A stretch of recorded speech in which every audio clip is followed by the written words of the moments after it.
Doctor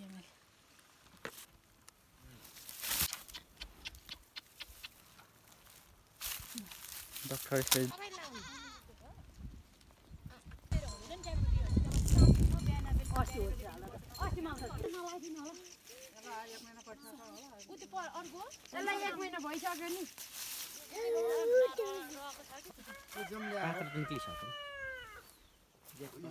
चण्डीपुरले जेठमै छ जस्तो लागिरहेछ नि 95 केजी ओहो घरमा कलास गरे त्यसले ओइ ओइ चुप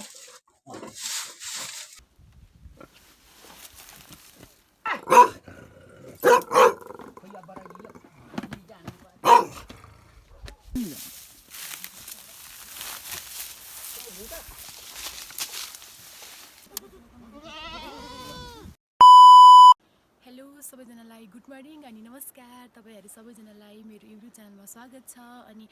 आज चाहिँ हामी चाहिँ पीपीआर र एफएमडी को खोप अभियानमा हामी चाहिँ गोकुलगङ्गा गाउँपालिकाको वार्ड नम्बर 3 को सबै घर दैलोमा चाहिँ हामी चाहिँ खोप अभियानमा हिँडिरहेको छौं सबैजनाहरूले चाहिँ आफ्नो पशुवस्तुहरूलाई चाहिँ कसैले पनि नछुटाइकन चाहिँ खोप लगाउनु होला अनि यही भिडियो मार्फत पनि जानकारी गराउन चाहन्छु साथीहरु सबैजनालाई धन्यवाद पक्कै पनि साथीहरु अहिले चाहिँ बिहानको 10 बजेको छ अनि हामी चाहिँ अहिले भ्याक्सिनेसनको लागि बीच बाटोमा आइपुगिसकेका छौं माघ फागुनको समय भएको कारणले गर्दाखेरि राम्रोसँग घाम लागेको छैन मौसम एकदमै चिसो छ हावाहुरी चलिरहेको छ अहिले चाहिँ हामी चाहिँ लगभग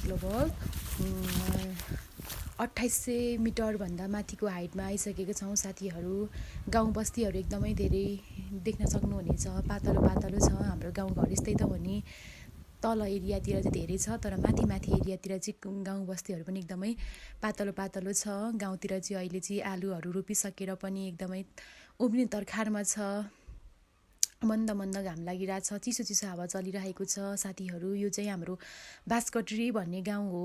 यो चाहिँ गोकुलगङ्गा गाउँपालिकाको साबिक 3 नम्बर पर्छ अनि हामी चाहिँ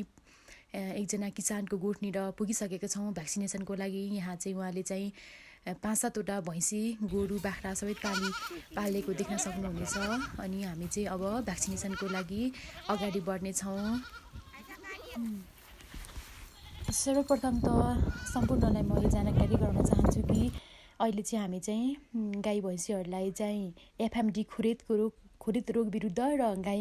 बाख्राहरूलाई चाहिँ पीपीआर रोग विरुद्ध चाहिँ भ्याक्सिनेसनको लागि हामी चाहिँ फिल्डमा उत्रिसकेका छौं र सर्वप्रथम चाहिँ म हजुरहरूलाई के जानकारी गराउन चाहन्छु भने पीपीआर रोगको बारेमा चाहिँ केही कुराहरू म भन्न गइरहेको छु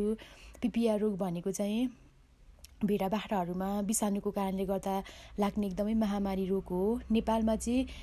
आर्थिक वर्ष 2050 देखि 51 मा चाहिँ पहिलो पटक देखा परेर त्यसपश्चात चाहिँ त्यसको प्रभावले ठुलो क्षति बिहोर्नु परेको छ नेपालमा चाहिँ हैन यो रोगबाट चाहिँ हुन सक्ने क्षति न्यूनीकरण गर्न चाहिँ 2058-59 देखि चाहिँ खोप सञ्चालन हुँदै आएको छ र हामीले चाहिँ अहिले चाहिँ वर्षौनी खोपहरू सञ्चालन गरिरहेका छौं अनि यो रोग सर्ने तरिका भनेको चाहिँ रोगी भेडा बाख्राहरूको प्रत्यक्ष संसर्गमा आउनाले वा विषालुको लसपस भएको दानापानी घाँसपात सोत्तर हेरचाह गर्ने व्यक्तिको माध्यमबाट पनि यो रोग चाहिँ सजिलै एक पशुबाट अर्को पशुमा सर्ने हुन्छ र यो रोगको मुख्य लक्षणहरू भनेको चाहिँ गाई बाख्राहरूलाई चाहिँ ज्वरो आउने झोक्राउने थुतुनु सुक्खा हुने घाँसपातहरू नखाने र नउग्राउने हैन आँखामा कचेरा लाग्ने नाकहरुबाट बाक्लो सिगान बग्ने सास फेर्न एकदमै गाह्रो हुने निमोनिया हुने हैन गिजा र मुखबाट एकदम घाउहरू देखिने अनि छिरोडी लाग्ने बथानमा एकै पटक धेरै भेडा बाख्राहरू बिरामी हुने अनि एकैचोटी मर्ने हुन्छ है अनि यो रोगबाट चाहिँ हामीले चाहिँ यो रोग लागेको थाहा चाहिँ हामी लक्षणबाट नै थाहा पाउन सकिन्छ र यो रोग लाग्नै नदिन चाहिँ के कुराहरू अपनाउनु पर्छ र रोगबाट बचाउन अपनाउनु पर्ने उपायहरू चाहिँ यस प्रकार रहेको छ जस्तै हामीले चाहिँ बाहिरबाट ल्याएका बाहिरी जिल्लाबाट बाहिरी ठाउँबाट ल्याएका भेडा बाख्राहरूलाई कम्तीमा पनि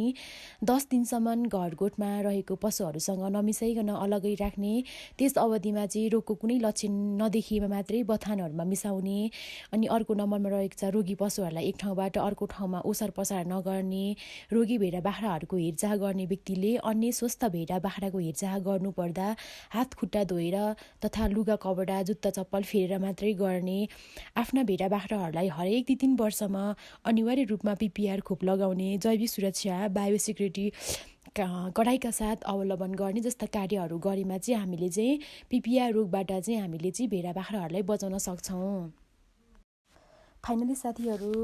अनि आज चाहिँ हामी चाहिँ साबिक वार्ड नम्बर 1 दिकी दाप्रीतिर छौँ। अनि अहिले चाहिँ हामी चाहिँ यहाँ एउटा किसानको घरमा चाहिँ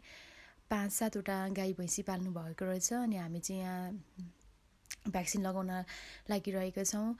सावधानी नै अपनाउनु पर्ने हुन्छ। भेडा बाख्रा लगाउन एकदमै सहज हुन्छ भने गाई भैँसीहरूलाई चाहिँ एकदमै गाह्रो हुन्छ। यतिकै त पशु हो होइन, हात खुट्टा कुल्चिने अनि बटारिने त्यस्ता कार्य गर्नाले चाहिँ हामी प्राविधिकहरूलाई पनि एकदमै धेरै गाह्रो हुन्छ लगाउनलाई होइन। अनि जोगिनु पनि पर्ने हुन्छ, सावधानी अपनाउनु पर्ने हुन्छ। त्यसकारण भ्याक्सिनेसनको क्रममा चाहिँ एकदमै धेरै सावधानी अपनाएर मात्रै भ्याक्सिनेसन गर्नु होला होइन। पशु हो, मानिस भए चाहिँ अब केही समय वेट गर, धैर्य धारण गर भन्दा नि सक्छ, तर पशुहरूलाई अब भेडा बाख्रालाई जस्तै सहज नियन्त्रण गर्न नसकिने भएको कारणले गर्दाखेरि हामीले क्षति पनि बेहोर्नु पर्ने हुन्छ। हात खुट्टा कुल्चिदिन्छ अनि हात खुट्टा भाँच्ने हुन्छ, कतै लछार पछार गर्ने भएको कारणले गर्दा एकदमै धेरै सावधानी अपनाएर मात्रै हामीले चाहिँ आफ्नो कार्य गर्नुपर्ने हुन्छ। त्यसकारण चाहिँ आफूले एकदमै सतर्क रहेर काम गर्नु होला भनेर म आग्रह गर्दछु। र भन्दै गर्दाखेरि PPR रोगको बारेमा त मैले हजुरहरूलाई जानकारी गराएँ नै पक्कै पनि, र फेरि अब FMDको बारेमा पनि हजुरहरूलाई केही थोरै सामान्य जानकारी दिन गइरहेको छु। खुरित रोग चाहिँ यो गाई भैँसी भेडा बाख्रा बङ्गुर जस्ता खुर फाटेका जनावरहरूमा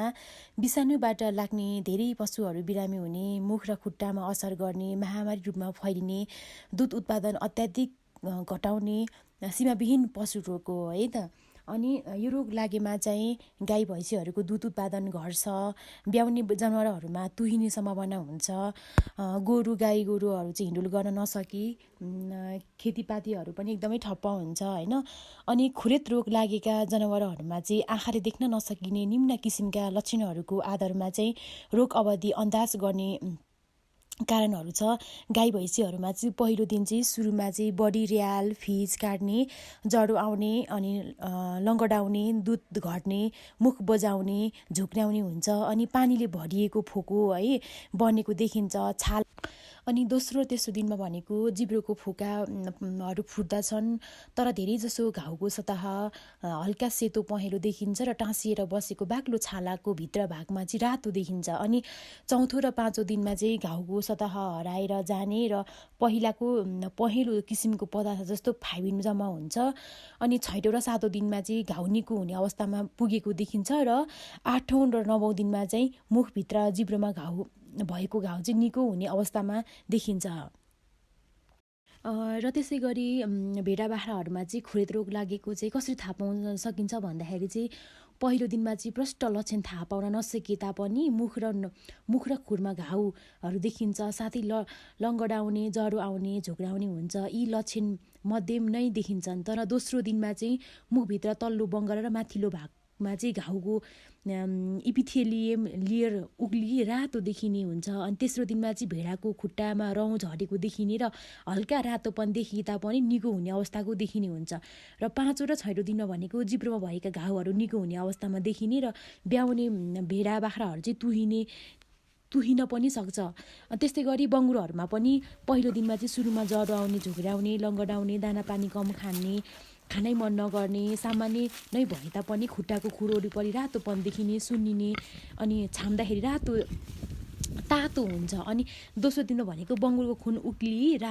रगत बगे जस्तो देखिन्छ। र तेस्रो दिनमा चाहिँ बङ्गुरका खुरहरू रातोबाट कालो दाग हुँदै निको भए जस्तो देखिने हुन्छ। जस्तै त्यस्तो समस्याहरू देखिएमा चाहिँ हामीले चाहिँ गाई भैँसी बङ्गुरहरू जुन खुर फाटेको जनावरहरूमा चाहिँ खुरेत रोगले भेटिएछ भनेर चाहिँ हामीले जानकारी लिन सकिन्छ है त।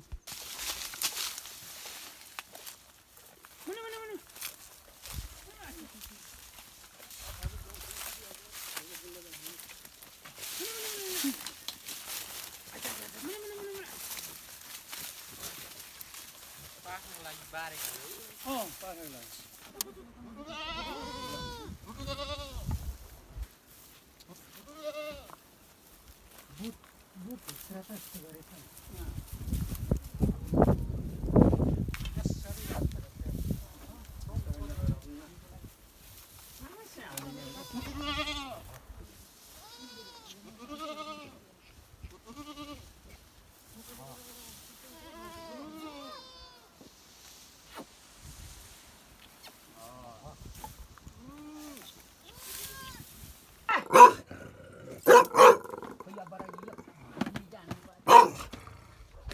साथीहरू अहिले चाहिँ हामी चाहिँ एकदमै धेरै माथि हाइटमा छौँ केसे भन्ने ठाउँ जुन चाहिँ हामी 3000 मिटरको उचाइमा छौँ। अहिले चाहिँ यहाँ माथिको किसानहरूले चाहिँ एकदमै धेरै मेहनत गरेर चाहिँ गाई भैँसीहरू पाल्नु भएको छ। यहाँ चाहिँ प्रत्येक घरमा चाहिँ दुना गाई भैँसीहरू चाहिँ 2टादेखि 3टासम्म पाल्ने गर्नुभएको छ। यो चाहिँ सबै एउटै घर परिवारको वस्तु हो। अनि यहाँ लेखमा चाहिँ एकदमै चिसो हुने भएको कारणले गर्दाखेरि न्यानो तरिकाले गोठहरू बनाएको देख्न सक्नुहुनेछ। यसरी चाहिँ पत्रहरू ओछ्याइएका छ, मलखतहरू तल तयार पारिएको छ। अनि साना नानी बाबुहरू साथमा लिएर पनि उहाँहरूले चाहिँ एकदमै धेरै मेहनतका साथ चाहिँ पशुपालनमा लागि पर्नु भएको छ। त्यसै कारणले गर्दाखेरि पनि हामीले चाहिँ किसानहरूले चाहिँ पालेका गाई भैँसी पशुपालनहरू चाहिँ उहाँहरूको जीविकोपार्जनको आधार भएको कारणले गर्दाखेरि समयमै हामीले चाहिँ खोप लगाउन सकेर चाहिँ उहाँहरूको पशुवस्तुहरूलाई रोग लाग्नबाट बचायौँ भने चाहिँ उहाँहरूले पनि केही आम्दानी त्यहाँबाट लिन सक्नुहुनेछ भन्ने मुख्य हामीले पनि सोच बनाएर पनि हामी प्रत्येक घरमा चाहिँ कुनै पनि पशुवस्तुहरूलाई नछुटाइकन हामीले चाहिँ खोप लगाउँदैछौँ। साथीहरू यो चाहिँ हाम्रो गोकुलगङ्गा गाउँपालिकाभित्रका किसानहरूले पालन गर्नुभएका गाई भैँसी भेडा बाख्राहरूका फोटोहरू केही मैले सङ्कलन गरेको छु, देख्न सक्नुहुनेछ।